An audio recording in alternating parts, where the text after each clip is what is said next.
그다음에 뱅크 오브 아메리카의 뭐 Z세대 소비자 보고서 하나 올라온 게 있어서 좀 보려고 하는데, Z세대는 일단 돈을 펑펑 쓴다고 합니다. 평균 소비자보다 재량 지출과 필수 지출, 둘 다 지출이 상당히 많은 걸로 나타나고 있고요.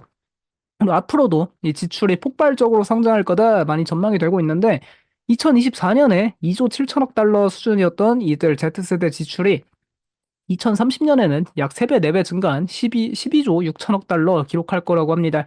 왜 이렇게 Z세대 소비가 증가할 거냐? 왜냐면 Z세대가 이제 다 사회에 진출을 하고 돈을 벌고 그러다 보니까 향후 10년간 막대한 부와 소비 수준 증가로 이 Z세대 소비 패턴이 경제와 사회에 막대한 영향을 미칠 거다 이야기하고 있고요. Z세대가 결국 이전 세대하고 다르게 또 식단을 바꾼다는 게 결국 건강식으로 가는 거죠. 식단을 바꾸거나 알코올 소비를 줄이거나 또 저축, 주택 부분에서도 소비자를 재정의할 것이다 평가하고 있습니다.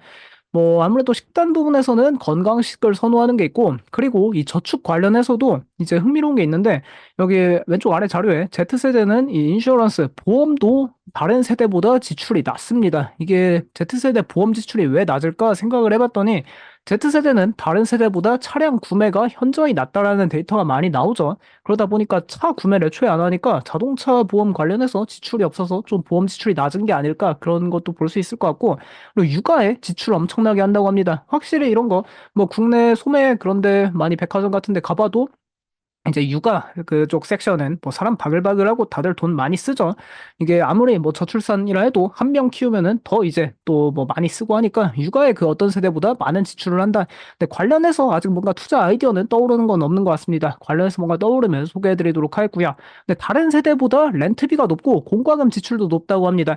이건 왜 이럴까 그런 생각을 해봤는데, 아무래도 Z세대는 SNS에 또 폼생 폼사죠. 그리고 그런 것도 있지 않습니까? 국내 언론에 보면은 얼죽신, 그 얼어 죽어도 신축에 살아야 한다. 그런 게 있는데, 결국 전 세계 다 마찬가지인 것 같고요. 아무래도 어렸을 때부터 당연히 이제 뭐 좋은 집에서 살던 자녀들이 Z세대가 이제 커서도 그런 걸로 이제 결혼을 해서 또 시작을 해야 되니까, 결국 좀 좋은 집, 비싼 집, 럭셔리 하우스 그런 데 살면은 렌트비 더 나오고 공과금 더 나오는 거 아닐까? 뭐 그런 생각을 해서 미국에서도 좀 럭셔리 주택 업체 그런 것들이 좀 중산층 이상이 그런 좀 찾는 주택 건설 업체 그런 게 더 잘 되지 않나 보면 좋을 것 같고, 그다음 뭐 외식, 여행, 레스토랑 그리고 엔터테인먼트 이런 쪽에 지출 엄청나게 합니다. 아무래도 젊은 세대로 갈수록 밥도 해먹는 것보다 빨리빨리 사 먹고 집에 와서 딴 거 하고 놀아야 되니까 이런 좀 경험 소비나 레스토랑 이런 데 지출이 엄청 높다. 그러니까 이런 쪽 좀 Z세대가 선호하는 거 계속 알 필요가 있을 것 같고요. 그리고 흥미로운 것 중 하나는 이게 저축은 없는데 지출이 엄청 많다고 합니다.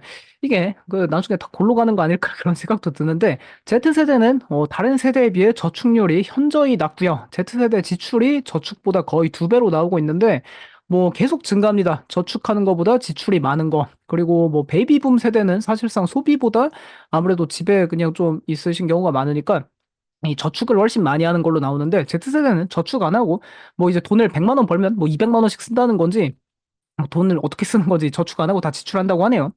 근데 이들이 왜 저축 대신에 지출을 더 많이 하냐? 이게 저축의 중요성을 이해한다고는 합니다. 근데 재정적 목표 달성에 부모 세대보다 압박이 심하다고 하고요. 왜냐면 결국 뭐 Z세대들 워낙 기본적인 눈도 높아졌는데 좀 인플레이션 때문에 뭐 주택 구매 그런 것도 부담이 생기다 보니까 그냥 어차피 저축해도 못 산다. 뭐 그런 좀 마인드 때문인지 좀 욜로 문화 이런 게 많이 확산되는 것 같습니다. 특히 팬데믹과 함께 Z세대가 성장했다 보니까 팬데믹 때 실제로 주변에서 뭐 죽음을 경험해 본 사람들도 상당히 많죠. 그러다 보니까 그냥 어차피 한 번 사는 인생, you only live once, 그냥 돈 다 쓰자, 뭐 그런 분위기도 좀 팽배한 것 같고, 뭐 최근에는 이제 인플레 때문에 뭐 욜로의 반대인 요노라는 것도 있습니다. You only need one, 너는 하나만 사야 된다, 뭐 그런 것도 있는데, 근데 뭐 그런 현상이 증가한다, 요노 현상 증가한다고 하는데, 그래도 Z세대는 계속 욜로 즐기는 거 아닌가? 뭐 그런 생각 좀 들긴 합니다. 그리고 Z세대가 결국 어떻게 이렇게 소비를 뭐 흥청망청 소비의 이 주력인가 봤더니 일단 임금 성장률이 가장 높다고 하고요. 물론 성장률이니까 당연히 이제 뭐 처음 이제 입사한 친구가 좀 처음에는 임금이 좀 낮을 수 있으니까 더 상승률이 높을 수도 있겠죠. 그런 측면도 있고, 그리고 이제 Z세대는 과거 밀레니얼 세대나 X세대가 젊었을 때보다도 이 대학 취학 그 비율이 훨씬 높다고 합니다. Z세대 57%가 대학을 등록했다 이렇게 나오고 있는데, 아무래도 더 높은 교육 수준을 받았다 보니까 더 높은 취업률도 나오고 뭐 중위소득도 취업할 때부터 더 높다. 그러다 보니까 결국 과거 세대보다 돈이 더 좀 시작부터 많다. 뭐 그런 이야기 많이 나오고 있고요. 그리고 약간 이것도 소비, 특히 경험 소비에 영향을 끼치는 것 같은데 전 세계적으로 그런 뭐 풍자 그런 거 되게 많죠. 이제 MG 뭐 직원, MG 신입 직원 해가지고 뭐 그 말 안 듣고 그냥 퇴사하고 뭐 그런 거 상당히 많은데 이 실업 수당을 받는 Z세대 가구 수는 X세대의 거의 4배라고 합니다. 그러니까 뭐 이직을 위해 약간 잠깐 그만두고 실업 수당 탔다가 뭐 다시 일하러 가고 그런 경우도 있는데 어쨌든 Z세대 이 실업 수당을 아주 알차게 써먹는다 하고요. 그리고 이 Z세대 상당히 퇴사도 잦고 그리고 실업수당 수령으로 이게 결국 실업수당 받으면서 다시 재취업 노리는 사람도 있지만 그 재취업 당연히 하지만 실업수당 받으면서 그냥 이참에 놀러 가자 하면서 경험 소비하는 사람들 워낙 많다 보니까 젊은 층에 이런 실업수당 꼼수도 좀 경험 소비에 영향을 미치는 거 아닌가 그렇게 보면 좋을 것 같습니다. 그래서 이제 이런 것들을 뭐 종목이랑 연관 지어 보면 어떨까 해서 보니까 친절하게 뱅크 오브 아메리카에서 이 Z세대 핵심 분야 마인드맵까지 제시해 줬습니다. 테크, 그리고 뉴 컨슈머, 그러니까 새로운 소비자, 그리고 에듀케이션 앤 워크, 파이낸스 이렇게 4가지 분야를 제시를 해줬는데 기술 분야엔 뭐가 있냐? 뉴미디어랑 빅테크, 게이밍이 있답니다. 근데 뭐 빅테크는 당연히 맥세븐이고 뉴미디어는 뭘까 많이 이제 생각을 해보니까 그럼 뭐 넷플릭스 같은 이런 뉴미디어나 뭐 구글 유튜브 그리고 뭐 메타 인스타그램 뭐 스포티파이 같은 스트리밍 플랫폼 그리고 레딧 같은 이런 데도 다 뉴미디어로 속하죠. 그리고 뭐 게이밍 같은 데는 뭐 테이크투나 로블록스 같은 게 대표적 상장사고 또 디스코드도 올해 IPO 한다고 하고 뭐 이런 게 이제 Z세대 게이밍에 속하지 않나 싶고 뭐 새로운 소비자의 럭셔리란 카테고리도 있었습니다. 근데 럭셔리 미국 증시의 대표적 럭셔리 기업은 사실 애플이죠. 애플은 세계 유일의 전자기기 럭셔리 브랜드입니다. 애플 뭐 테크 기업이기도 하지만 럭셔리 브랜드다 이런 것도 있고 테피스트리나 랄프로렌 이런 게 그나마 미국 증시에선 럭셔리로 꼽히고 있긴 하고요.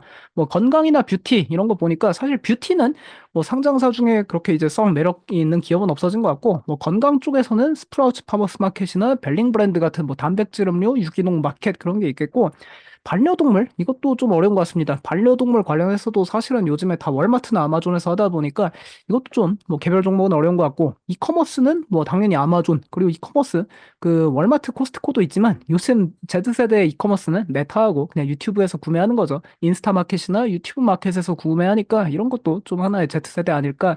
Z세대 뭐 핵심 분야 기업 아닐까 생각이 듭니다. 그리고 뭐 교육이나 일 이런 쪽도 있는데 에듀테크 사실 미국 증시 상장된 에듀테크 기업 멀쩡한 거 듀오링고밖에 없고요. 뭐 핀테크도 이제 Z세대 특성으로 나오는데 뭐 로빈후드나 코인베이스, 어펌 뭐 또 상장한다는 클라르나 뭐 BNPL 이런 게 대표적인 이런 좀 Z세대 핀테크 기업 아닌가 보면 좋을 것 같습니다.